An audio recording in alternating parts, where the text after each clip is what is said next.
Teritorinę persvarą ir galbūt tai leistų atrakinti kelius prie varžovų vartų. Čia dar viena klaida ir galimybė Hegelman ekipai. Šansas Jonaičiui, jo smūgis ir kamuolys vartuose. Sugeba pasižymėti 20-ąją rungtynių minutę Lukas Jonaitis, 20-asis numeris, sugeba nuginkluoti Jorį Aliukonį, smūgis į artimą vartų kampą ir kamuolys atsiduria vartų tinkle. Alaminas yra ir prarastas. Ir Jonaitis baudos aikštelėje, jo komandos draugų yra šalia. Harūna, ojojoj, kaip čia prašoka. Kauno Žalgirio B komandos gynėjai. Harūna turėjo fantastišką galimybę. Perdavimas nuo kampinio gairelės. Čia atšoka kamuolys Harūnai. Nėra kol kas smūgio, dabar tas smūgis blokuotas. Du puikus šansai buvo pirmoje rungtynių pusėje. Vienas iš jų virto įvarčio. Čia prie kamulio. Į baudos aikštelę. Neblogas perdavimas, bet Joris Aliukonis prie kamulio yra pirmas ir iš karto siunčia labai tolimą perdavimą. Jau baudos aikštelė yra kamuolys. Okečiukvų smūgiuoja ir sugeba uždirbti dar vieną kampinį. Ir susitvarko mėlynai balti su Viktoru Okečiukvu.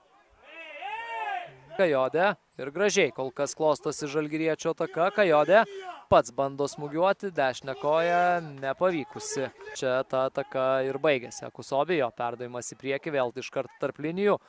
Alamino Kalido smūgis visai šalia vartų. Praskrieja kamuolys Lukas Kolendo. Griūna vėl Zubavičius. Nėra kol kas smūgio į vartus. Tiesa, savo ataką mėlynai balti tęsia. Kalvaitis į baudos aikštelę, Joris Aliukonis. Užkurnys. Nėra galimybės smūgiui. Ir būtent Adomas Užkurnys netrukus bus pakeistas. Jankauskas siunčia kamuolį varžovų vartų link, bet kamuolys netiksliai. Vėl Zubavičius, Alaminas Kalidas.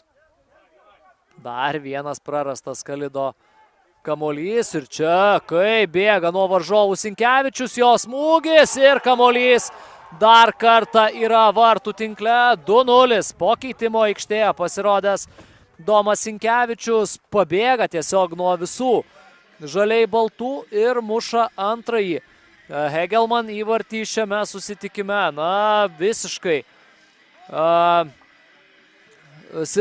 tokia situacija žovų gyvatvorė ir čia vėl pasileidžia Domas Sinkevičius. Na, puikų greitį demonstruoja žaidėjas, geras perdavimas. Joris Aliukonis šį kartą sugeba apsiginti.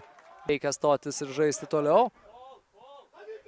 Čia Okečiukvų prasimetė nuo jų Stelmoką ir pastarasis jau gulėdamas ant žemės gavo. Keičiama atakos kryptis, Jonas Vižinis. Artėja prie baudos aikštelės, Vižinio smūgis ir čia lengvas grobis aikštelėje. Perdavimas arčiau vartų. Zubavičius. Jo perdavimas į baudos aikštelę ir ten Luko Kolendo rankose vėl kamuolys. Ten į kamuolį sužaidė Vėjas Pocius. Prižiūri jo kairę koją varžovai. Neleidžia tų smūgių atlikti, o čia, ojojoj, Dominykas Zubavičius vos neįsuko kamuolio į vartų stačiakampį. Top Sport remiamoje pirmoje lygoje įsirašo antrą pergalę šiame sezone ir bent jau kuriam laikui gerokai pagerina savo pozicijas turnyro lentelėje. Paveja 7 taškus turinčią BFA